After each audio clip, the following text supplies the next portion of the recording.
All right, so this is, I will tell you, I get variable receptions when I start talking about advanced care planning. And part of it is because there's so much out there about what is advanced care planning, why do we do it, means different things to different people. So I guess before I get started, just to give you a little sense of why I'm here in the first place, I'm really delighted to be here because working with the team of medical oncologists, gynecologic oncologists, or OBGYN surgeons is really one of the best part of my job as a palliative medicine physician. So I'm the chair of our Center for Palliative Medicine here at Mayo Clinic.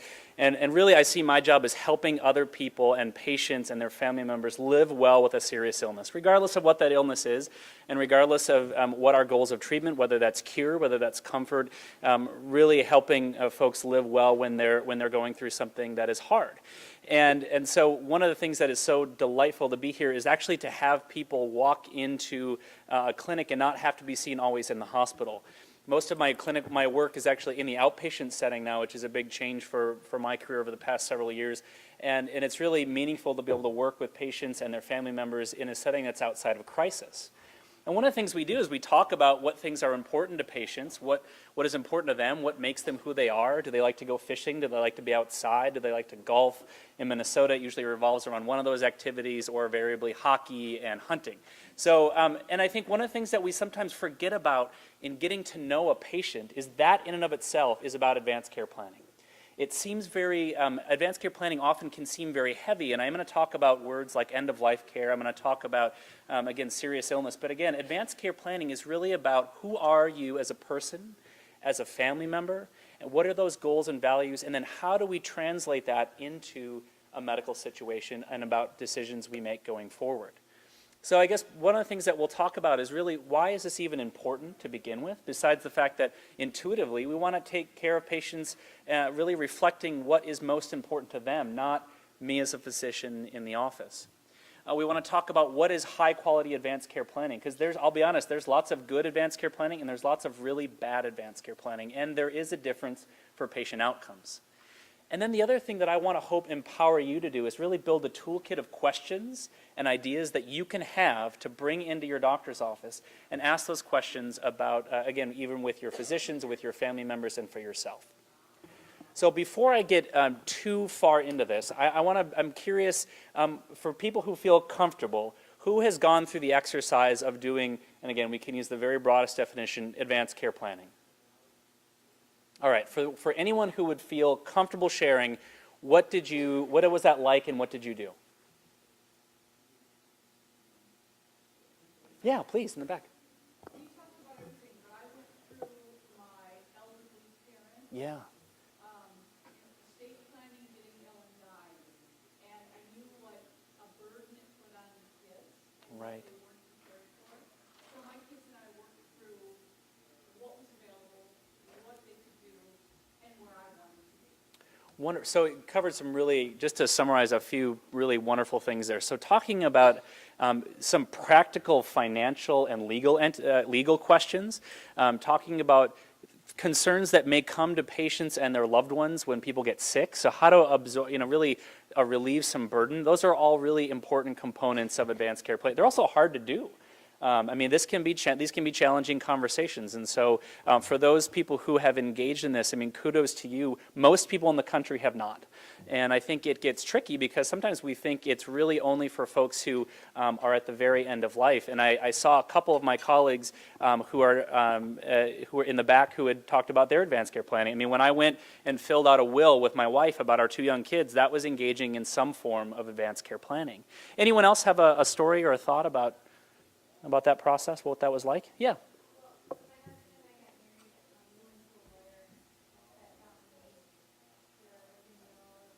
Yeah.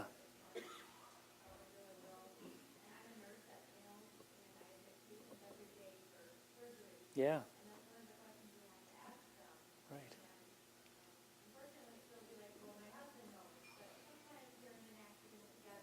Yeah.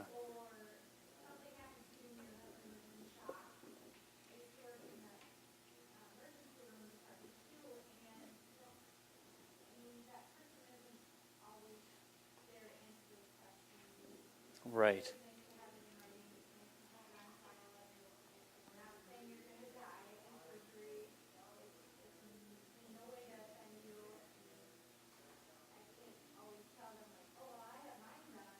Right, right, right.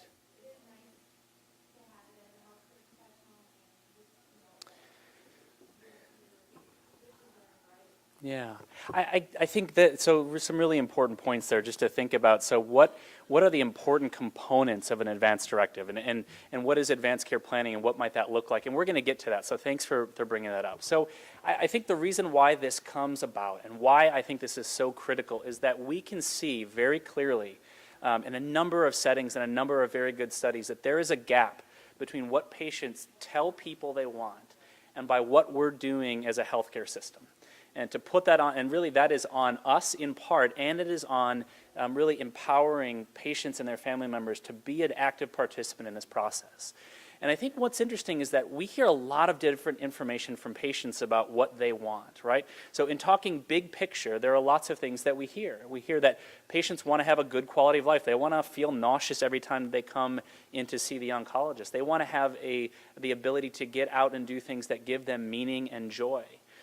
They want a sense of control. I think that's a really important component when we think about goals and values, a sense of being able to have task completion, whatever that might be. Strengthening relationships, again, a sense of connectiveness is also really important.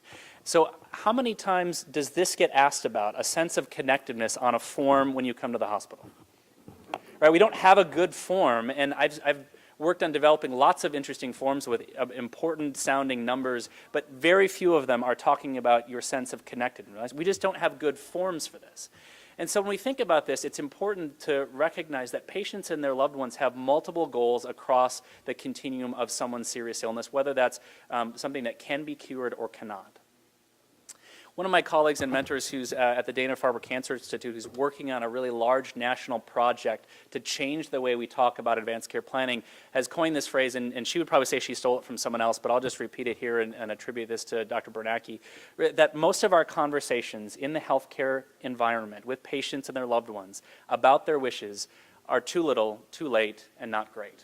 Right? And that's on us, I think, first and foremost, because we aren't very good about talking about this because it can be challenging. And we know that there are multiple studies that show that patients with a serious illness don't talk about what's important to them until very late in their illness, and sometimes in the very last days of their life, when they might be in the emergency department or scared out of their mind in the hospital intensive care unit. That's not a great time to talk about goals, preferences, and values, because what's important right now is getting out of the ICU or getting out of the emergency department. Patients with advanced cancer, the really tricky part is that many end-of-life discussions occur about a month before they die. And that is really disheartening because, again, one of the things that is tricky is we want these conversations to occur with people in whom they have meaningful relationships. So the fabulous medical oncologists and surgeons and gynecologic oncologists who are in the back who have been talking to today, those are the people we want those conversations to take place with, not the intern like I was many years ago who just sees that patient at 3 o'clock in the morning. I'm not an intern anymore, I promise. I look like it, but I'm not. The other piece is that most of these conversations take place in the hospital. Again, a very tricky and scary setting. My mother's actually going into the hospital this week, and she and my father, who are pretty stoic people, are really scared about this concept. I'm like, well, yeah, I'm in the hospital every day. It's not that big of a deal. But for patients and families, it can be very frightening, and that's not a place we want to have most of our conversations, if possible. And again, few of these conversations are taking place with the clinicians that often matter most to patients and their family members. I think importantly, the other piece is a lot of conversations with advanced care planning are simply, who would you want to make decisions if you couldn't make decisions for yourself? But again, have you talked to that person about all the things that are important to you? Sometimes yes, but I can't tell you the number of people I've called and said, so-and-so who I'm taking care of today actually named you as their decision maker, and they said, really? That's a tough position to be put in for the patient, for that person on the phone, and then for the family members. I think the other piece about this gap is that, again, when talking about the end of life, and this isn't all what advanced care planning is about, but it can be very important to people, that many patients talk about the importance of being comfortable and focusing on quality of life at the very end. Not everybody, but that's often a very common component of discussions for patients and their loved ones. I think the piece that we know about when people tell us this, they say, actually, if I knew that I was in the last days of my life, I'd rather have those days be in somewhere that is not a sterile environment in the hospital. Again, not everybody, but many people say this. Unfortunately, a lot of people die in a hospital. Many are hospitalized in the last 3 months of their life. And about a third of patients who die in this country will be in the intensive care unit in the last month, and about 1 out of 5 will actually die in an intensive care unit. Again, sometimes that is actually the most appropriate place to be because they're receiving care that's concordant and consistent with what's important to them, but not for everybody, and so we still have a gap. The other piece I think is tricky is that, again, we don't have a good form and a good conversational flow in most of our healthcare system to talk to family members when their loved ones are ill. And so most people report that they have not had enough contact and communication with their physicians. They don't feel emotionally supported. There's not enough information about the dying process and what that might look like, so people feel unprepared. And still, despite everything that we have done, about 1 out of 5 people report that their loved one didn't have good symptom control at the end of life. And that is particularly concerning because, again, someone's loved one is only going to pass away one time. And so making sure that we are enhancing dignity throughout the entire lifespan is critical. And so we have a lot of work yet to do. When we do this, it's actually very important and can be very beneficial for patients and their loved ones. That when we talk to patients about what's important to them and get those conversations right, we can honor someone's wishes. We can increase overall quality of life, improve family satisfaction, and interestingly, when we do this well, we actually show that in people moving forward with their lives, we reduce stress, anxiety, and even post-traumatic stress disorder in family members who have had a loved one pass away. I think interestingly, sometimes this is really tricky. We worry that if we talk to patients about hard stuff, that we're actually going to drive a wedge between us. And in fact, the studies show the exact opposite, that actually having open and honest conversation and really eliciting, when done skillfully, what's important to you as a person, what's important to you as a mother, what's important to you as a son, that strengthens the relationship between clinicians and their patients. All right, so that's all like the nice selling show. So people generally agree that advanced care planning is important, but how do we bridge that gap? Because clearly we haven't gotten there yet. All right, so this is a fancy graph. Usually I like to walk around and show stuff, so I'm going to see if I can point out a few things, because the terms are tricky. So living will, surrogate decision maker, advanced care planning, what is a goals of care conversation? Again, I get asked to see patients a lot to help with goals of care, but what does that actually mean? I walked in here today, but I didn't have like goals for the day. My goal was to get here and not spill on myself before I came to talk with you. But beyond that, I didn't have goals for my health care, even though I'm a fairly healthy person. And so what I think is really critical to think about is even when people are healthy, who is someone that you want to be able to speak for you if you can't speak for yourself? If you end up in the emergency department, who are they going to call? And if that person, their cell phone isn't on, who's the backup? We can go too far sometimes. I had a patient who said, I want all 5 of my daughters to make a fully unanimous decision about anything that I do with my health care if I can't talk about it. And you can imagine that was a very challenging situation, particularly since one of those daughters lived in London. So we had a lot of very difficult conversations. So there is an art to this. It is picking somebody who you've talked to and said, look, hey, you're my person. If I get in trouble, they're going to call you. And then have a backup just in case that person isn't available. When people get diagnosed with a serious illness, whether this is cancer or chronic lung disease, that's a really important time to say, okay, so let's talk a little bit more about what's important to you as a person and how we can continue to provide you with the best care as we go forward. When that disease progresses, and again, sometimes diseases progress and we have interventions and we get people better again and feeling well. And so these conversations are really part of a dialogue that is ongoing throughout someone's life. It's important to have more of a serious illness conversation. I'm going to show you what I mean by that in a minute. Nearing the end, jumped ahead. Nearing the ends of someone's life, when we have an acute illness, when they might be admitted to the hospital, that's where we start talking more about, okay, right now, you've told me that what's important to you is that you want to live as well as you can, but you want to live as long as you can because you've got a high school graduation coming up that you want to make. So that's what we need to do now is figure out some recommendations to help get you there.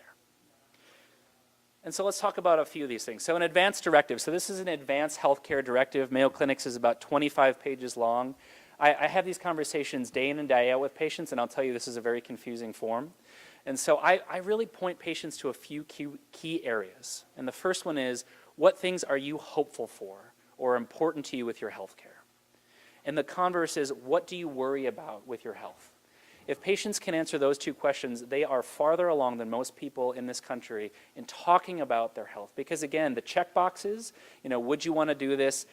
Most people tell me it depends, right? And so what does it depend on? It depends on what thing people are hoping for and what people are worried about. And so if we can have that conversation, and if we can do that one thing in this 25-page document, we're a lot farther along than we think. There's also some great websites. You can Google the Prepare site. There's the Go Wish game, which seems very cliched with two elderly people playing cards, but it is an interesting game that people can use to talk about. Again, makes it a little bit less stressful.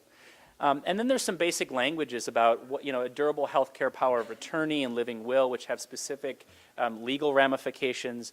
If anyone has ever seen a 5 wishes document, anybody seen that? There's usually a few.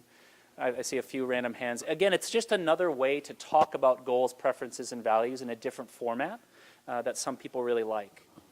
There are also these things called POLSTs, or depending on what state you're in, a MOLST, and it's either physician order, provider order, or medical order for life-sustaining treatment. And I really encourage, if I can impart one bit of wisdom, is that if someone comes in the room and says, we need to have a conversation about your goals and values, and pulls out a POLST and takes you through, we have derailed a bit, because a POLST is really an order to carry out something that you've talked about with a trusted clinician. It's not meant to be the basis of a conversation. It's really something that is an endpoint of a conversation. And so again, this is where I'm going to get in for the next 5 or 10 minutes about effective planning conversations. It's really about how do we do this well, and so my hope in talking to you about how we do this well, that you'll be as prepared as your clinicians will be, hopefully one day. And so some of this is what's the appropriate context. I had a patient, I was in a family meeting with a patient and a family, and really lovely family. They were very savvy. They had lots of wonderful questions. And one of our colleagues came in and talked about, if you didn't have this cancer, here's all the things they can do. And they stopped and said, yeah, but we do have this cancer. So can you talk to us about what's going on with us right now?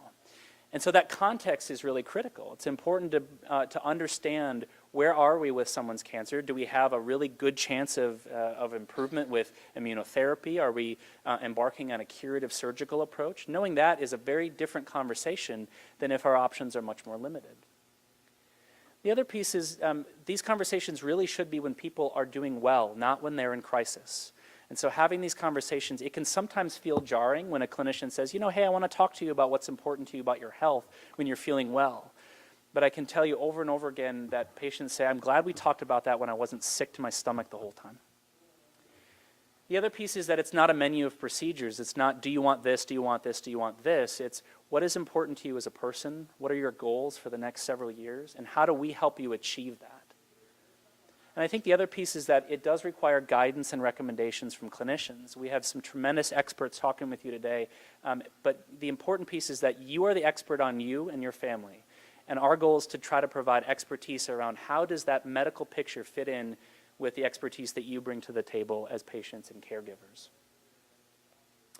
I think the other piece is that when we do this, we can actually really provide care that patients are wanting and is consistent with their goals. Again, that's been associated in a number of studies with improved quality of life, better patient coping, and higher patient satisfaction. And so what does this look like? So I show this slide to clinicians all the time, because sometimes this is a tough concept, and it's not normally taught in a lot of our medical training. Because often what we do is we come into a room and we tell people what's going on, and then we say, okay, what do you want to do? And what we're trying to do is flip that a bit on its head. So the first piece is that how do we as clinicians and care and the care team help patients and family members understand what's going on with their prognosis? Sometimes that's tricky. Sometimes we don't know. We're in a very exciting era with a lot of new treatments that we may not know what's going to happen. But as best we can, what do we see as the path ahead? And so to give patients homework, I say, you know what, why don't you ask your doc, what's the best case scenario? What's the worst case scenario? And then what do you think is the most likely? And that can be a helpful framework in figuring out what may lie ahead. The next piece is that information can sometimes be very tricky. It can be anxiety-provoking. And so how do we as clinicians help patients cope? And so part of my work is really focusing on helping patients with positive coping strategies for a serious illness. And then it's thinking through, okay, so now that we have all this on the table, what's important to you? How does this help you achieve the goals you've set out for yourself? And then figuring out treatment that's consistent with those goals. I think the other piece is that patients appropriately, and this is a normal human phenomenon, struggle to understand their own prognosis. And so there was a really wonderful psychiatrist out in Boston in the 70s who coined this term, the middle space of knowing. That it's not Elizabeth Kubler-Ross from moving from denial all the way to acceptance. That patients are going to shift, family members shift all the time from things that are more likely to happen and things that are less likely to happen.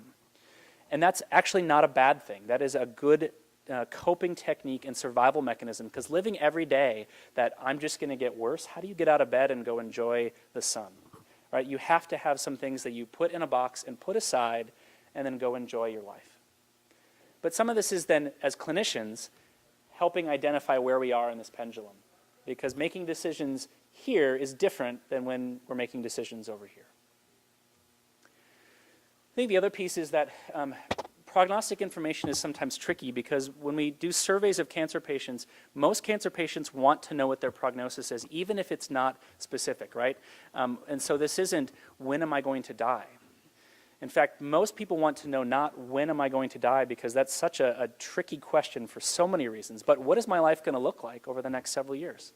What is this illness going to do to how I function with my partner? How is this going to affect my ability to go run marathons? Because that's what I've always wanted to do.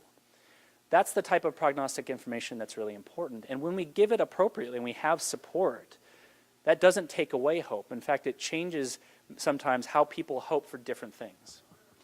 When patients are sicker, again, they tell us that they prefer different information. In fact, they want more information because they make different decisions. But incumbent upon us as clinicians is to be able to say, so tell me, how do you want to hear this information? And sometimes patients say, look, I can't deal with this right now. And that's okay. And sometimes then we just sit and we talk about other things. When we think about arming yourself with information, this is what I want to share with you today, is that it's really important to arm yourself with information and phrase it in a couple of different ways. So here are some suggestions. If my health worsens, what goals are most important to me? What are my biggest worries about my health? And what abilities are so important to me that I don't think I could live without them? Right? These answers will change over time, and that is okay. In fact, that's encouraged. Because again, when someone is facing a potential prognosis of 10 to 15 years after an incurable diagnosis, again, those are going to be very different than when we may run out of further therapies to treat cancer. And then importantly, when we think about advanced care planning, what things do my family already know about this? And sometimes the answer is, can you help me talk with my family about this, because this is really hard. I think importantly, though, that we need to have language that doesn't set up two unequal tiers of care. Right? So aggressive treatment is a tricky term. I do a lot of very aggressive treatment to help people live better with their cancer. And so when someone comes into my office and is vomiting into a cup because they're so sick from their treatment, I'm going to be very aggressive about treating their nausea, because I want to get them back up and running again. Right? And that is not necessarily what everybody means about aggressive or not aggressive treatment. Similarly, doing everything. I think that's tricky. So what does everything mean? I had a patient once tell me, I want you to do everything, doc. I said, okay, so what does that mean? Well, I want you to do everything possible to make sure that I'm comfortable, because I don't want to end up in the ICU on a ventilator. And I thought, we have very different understandings about what everything means. Right? And it's good we ask about that, because how do we know? The other piece is, again, this concept, do you want to bring you back? It may not be that simple, so let's not set up a question that puts patients and their loved ones in a tough position. Because if someone said to me, do you want us to bring you back? I'd be like, absolutely. Why wouldn't you want that? Right? So how do we have appropriate tiers of conversation? And so this is, I don't know who has read Being Mortal by Atul Gawande. It's a really I see a couple of hands. Really interesting book, and I want to share a quote. And this is really when he was talking about a story where his son's piano teacher had been diagnosed with, I believe it was a uterine sarcoma that was incurable. And he wrote that, what is it now that we think should happen? Her condition was incurable by established means. So should she press the doctors for other treatments, anything with even a remote chance of keeping her going, no matter what, or should she give up? Neither is right. And I can tell you that I have yet to meet a patient that is giving up. That term is just so antiquated. It is an outdated term. Patients make different choices. Patients pursue different paths, but patients, generally speaking, don't give up. And patients often are fighting throughout so many different things. It's just that fighting takes so many different forms. And so using that language can be really hard. I had a patient tell me, everybody tells me that I'm supposed to keep fighting, so if I go home and don't take more chemotherapy, have I lost my battle? And this person, she was really struggling with what that meant for her. And it was something that, again, it wasn't because she did anything wrong.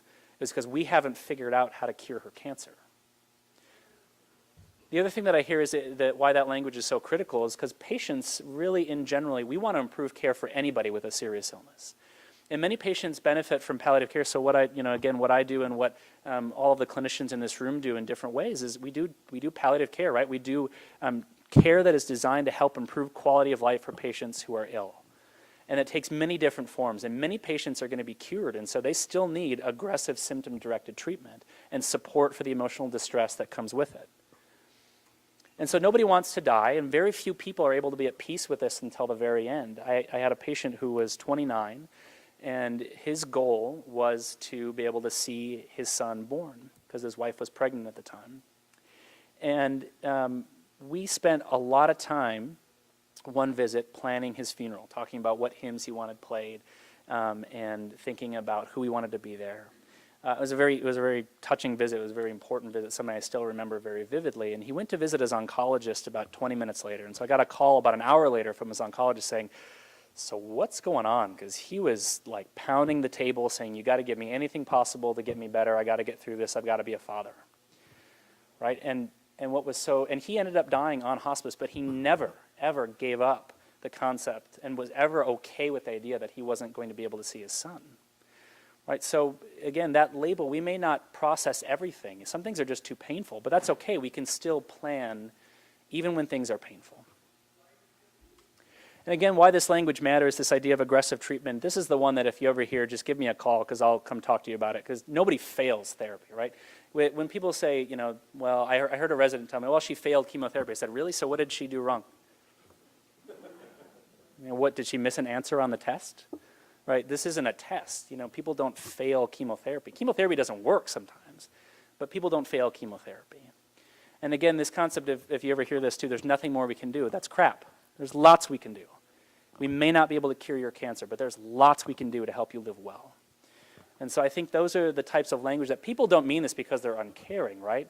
It's just that we often get so focused on the medical interventions that we miss the complexity of the human experience. And I know my clinicians, I've worked, this is really an amazing group of clinicians. The people who do oncology, for example, are not chemotherapists, right? They're oncologists. They're caring for the patient with cancer. And that means many different things, from surgery to radiation to emotional support to listening at the bedside. And so I think it's important that we have a language that reflects that. So the last thing, kind of getting in my last several slides, is this idea of advanced care planning as a construct. It's a conversation, not a checkbox. And so again, what worries you? What's important to you? And it's beyond what your code status is. It's not about do you want CPR or not, right? That's not what advanced care planning is. That's a component of a care plan that might reflect your goals and values, but it's not the thing we should be always talking about. And so broad pronouncements, I think, we want to challenge them. Again, I had a patient say, never want to go to the nursing home. Well, why? Because I don't want to be in a place where I can't eat food, I can't interact with family. And I said, what if you found a care facility that could give you more care and we just made sure that your quality of life was as good as you wanted? Well, I'd be willing to do that. Okay, so let's talk about how that might look. That may not be for everybody, but again, having those conversations is so critical. And so as a caregiver in the audience, those are the types of questions that are important to gently try to clarify and push back on. Some of the questions that I teach clinicians to ask all the time is not, let me tell you what's going on with your medical care. It's, what do you understand about where you are with your illness? And then be able to clear up things that maybe we have different understanding about. I think this other piece is, how much information is about what's likely to be ahead is important for you, and how much of it do you want from me? Maybe you want more of that information from your surgeon, because that's the appropriate person to talk about this piece. And again, this idea of if your health worsens, what are your goals? Again, not what do you want to do, but what's important to you. I said a few of these things, so I'll move on. So I want to talk just in my last minute about cognitive statements and emotional statements, because this is something that we as physicians get wrong all the time. We're very good at detail, right? So right now, as you may have heard, our institution's going through a big transition in our electronic medical record. And one of my colleagues who's in the hospital service called me and was talking about, was really going on about some of the details of things that weren't working. And when we got down to it, it wasn't that something wasn't working the way he wanted it. It was that this is just really frustrating and not what he wanted to do on a Saturday when it's beautiful out. You want to take care of patients, right? Didn't want to deal with a computer system, right? So we're good at the cognitive detail pieces. We're less comfortable with the emotional statements. And so, physicians, generally speaking, when people react with emotion, we start saying, okay, well, your creatinine was 3.2, and your scan said this, right? When people talk to us about their fears, we go right to details. And that is a thing. I spend a lot of my time trying to fight this urge because it's a pretty normal human urge, but it's also something that's okay to push back on as a loved one and caregiver. Say, hey, I'm actually just worried about this. Can you talk to me a little more about my worries? And that's hard to do, but I want to give you permission to start to think about it this way. Similarly, I think people worry about just being a touchy-feely type. And again, this is, when we respond to emotion, it's not about being touchy-feely. It's about really trying to access for patients what is important to them, what they're worried about right now, so that we can more carefully address it. I think in general, too, we're just, when patients cry with us, sometimes that's hard. I can tell you when I had a colleague who, a patient started crying, and he fumbled over himself in the room, tripped literally, and fell onto the floor looking for a box of Kleenex. And after I stifled several bits of laughter because it was pretty funny, and the patient was laughing as well, we talked about this idea that, the patient's crying because this is just sad, right? This is just sad. It's not your fault. You don't need to fix it by finding the Kleenex box this minute. We'll find it. Let's not have anyone get hurt in the hospital room. And so I think, sometimes we don't know how to respond, though, and so we try to find ways to make it better. And importantly, sometimes just responding to that emotion as a loved one, too, I've seen this very effectively where family members, instead of trying to make it better, saying, don't worry, we'll fix it, just hold a hand and say, I love you. And so I think, importantly, sometimes we fear about making the emotion worse, but sometimes emotion is just very appropriate, and it's okay. And so I'll end with this cartoon. I'll take a question or two, is this idea that, so there's no easy way I can tell you this, I'm sending you to someone who can.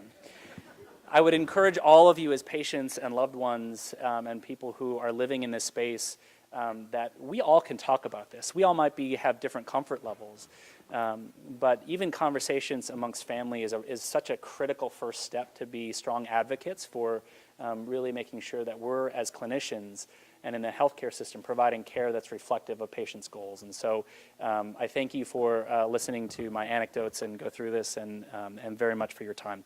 And is it okay if I answer one or two questions, or do you want me to, because we had a break, right? Of course, they would never say that because they're too nice. They would say, sure. It's very Minnesotan of you. Yeah, so.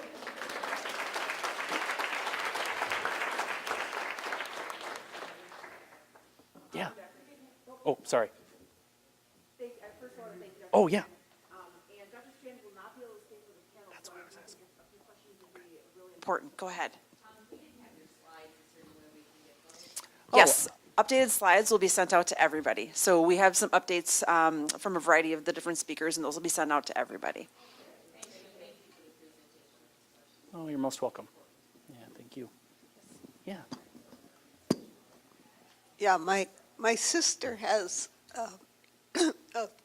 a living will or something, and she has a do not resuscitate order, but I don't really understand them and when you want one and when you wouldn't want one and sure. what it means. It's a really good question. So some of this gets to definitions, which can be really tricky. So I will, I'm going to make it slightly abbreviated, and then I'm happy to follow up with questions afterwards, because I think it's an important one. So when I think about a broad advance directive, the concept that I think is really critical to remember about an advance directive is a way to document a patient's goals, preferences, and values in light of what's going on with their illness. And so what it requires is a conversation with someone's clinician or other member of the healthcare team, so you have some understanding of what's important to you as, again, in relation to what they might be going through with their illness. So again, it's a reflection of goals, preferences, and values. And then some advanced directives take it another step further, which is to say, okay, so what are some things that because of this is how I feel and this is who I am, this is what's important to me in light of my diagnosis of cancer, for example. What things do I want to make sure I absolutely have as part of my healthcare team?